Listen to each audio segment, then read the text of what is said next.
আসসালামু আলাইকুম। আমি প্রতিনিয়ত গত ৫ বছরে কিছু প্রশ্নের সম্মুখীন হচ্ছি। যেটা হচ্ছে আমার অনেক ফ্রেন্ড সার্কেল, অনেক ব্যবসায়ী বন্ধুগণ আমাকে প্রশ্ন করেন যে এমন যে, "ভাই আমি কি আইটেম নিয়ে ব্যবসা করব?" তো আমার ১ম কোয়েশ্চেন আপনাদের কাছে, আপনি যদি নাই জানেন আপনি কি আইটেম নিয়ে ব্যবসা করবেন, তাহলে আপনি কিভাবে ব্যবসাটা করবেন? তো এবং আরেকটা কোয়েশ্চেন করেন, সেটা হচ্ছে যে, "আপনার থেকে এখন মানুষ কোন প্রোডাক্টটা নিচ্ছে? ওইটা আমাদেরকে একটু সাজেস্ট করেন।" এখন যে আমার থেকে, ধরেন আমার থেকে অনেক মানুষ অনেক বিগ কোয়ান্টিটি, অনেক রেগুলার প্রোডাক্ট নিচ্ছে। এখন তার কাছে যে প্ল্যাটফর্ম আছে, সেলিং প্ল্যাটফর্ম আছে, ওইটা তো আপনার কাছে নেই। সে কোথায় সেল করবে আপনি জানেন? জানেন না।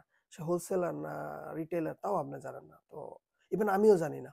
এটা আবার আমার আ কাস্টমারদের প্রাইভেসির ক্ষেত্রে আমি আপনাকে এটা শেয়ারও করতে পারব না জানলেও। তো সেক্ষেত্রে আপনাকে এই জিনিসটা সর্ট আউট করতে হবে। আপনি কি B2B করবেন না B2C করবেন? আপনার প্ল্যাটফর্মটা কি অনলাইন হবে না অফলাইন হবে? কারণ অনলাইনের জন্য এক স্ট্র্যাটেজি, অফলাইনের জন্য আরেক স্ট্র্যাটেজি। তারপরে হচ্ছে B2B মানে হচ্ছে আপনি হোলসেল বা আপনি বিজনেস টু বিজনেস করলে আপনার প্রোডাক্টের কোয়ান্টিটি বেশি হবে। সেক্ষেত্রে আপনার প্রাইসিং ভালো পাবেন। ওভারঅল জিনিসগুলো আপনার এবং প্রফিট মার্জিন এটাতে আবার কম। আবার B2C কাস্টমার, আপনি বিজনেস টু কাস্টমার করলে আপনি দেখা গেছে রিটেল যেটা, সেটাতে আপনার প্রফিট মার্জিন অনেক ভালো থাকবে। সেক্ষেত্রে আবার আপনার প্রোডাক্ট কোয়ান্টিটি কেনার ক্ষেত্রে কোয়ান্টিটি কম হবে, আপনার প্রাইসটাও বেশি হবে। তো ওভারঅল এই বিষয়গুলো আপনাদের নিজেদের ফাইন্ড আউট করতে হবে। এখন আমার ফোনে কম করে ১,০০,০০০ ছবি আছে। কম ১০, ১৫, ২০ হাজার আইটেম প্রোডাক্টের ছবি আছে। এখন আমি আপনাকে কোনটা সাজেস্ট করব? এবং আমি আছি হচ্ছে প্রোডাক্টের সমুদ্রতে। আমি যখন মার্কেটে মাঝে, মাঝে বা ফ্যাক্টরিতে ভিজিট করি, ভাই সব আইটেম আমার মনে হয় আমি ব্যবসা করতে পারবো। তো এখন আপনি আরো ১০-১২ জনরে জিজ্ঞাসা করেন যে আমি কি আইটেম নিয়ে ১০ জন আপনাকে ১০ টা আইটেম বলবে যে ভাই এটা করতে পারেন, এটা করতে পারেন। আপনি কি ১০ টা নিয়ে শুরু করবেন? ডেফিনিটলি না।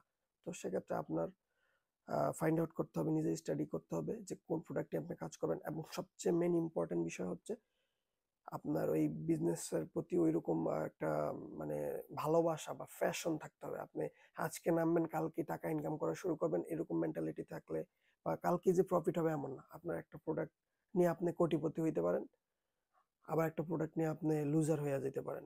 তো কোটিপতি গেইনার হইতে হইলেও যে এমন না যে আপনি ধরেন আমার জানার মতো অনেক মানুষ আছে শুধু একটা প্রোডাক্ট সেল করে তারা মিনিমাম ২-৩ কোটি টাকা প্রফিট করছে। কিন্তু তার স্টার্টিং এমন ছিল না, যে স্টার্টিং এমনও হইছে যে ওই প্রোডাক্ট মানে সে হতাশ যে এই প্রোডাক্ট সেল হচ্ছে না। বাট ডে বাই ডে সে তার কাজ বন্ধ রাখে নাই। তার মার্কেটিং, তার যে সেলস এর যে স্ট্র্যাটেজি আছে, তার টার্গেট কাস্টমারের যে মানে ধরেন কথার কথা আজকে ছিল তার target customer young generation, but এই প্রোডাক্টটা ইয়ং জেনারেশনের মধ্যে পপুলারিটি পাচ্ছে না।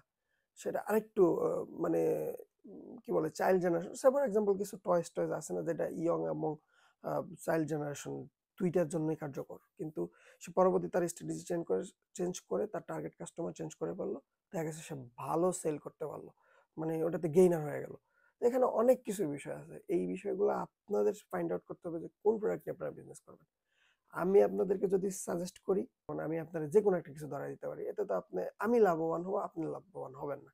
তো এক্ষেত্রে আপনাদের হচ্ছে এটার পেছনে প্রচুর শ্রম দিতে হবে, প্রচুর স্টাডি করতে হবে। বাট এবং এর মানে এই না যে আপনি স্টাডি করতেই থাকবেন সারা জীবন, শুরু করবেন না।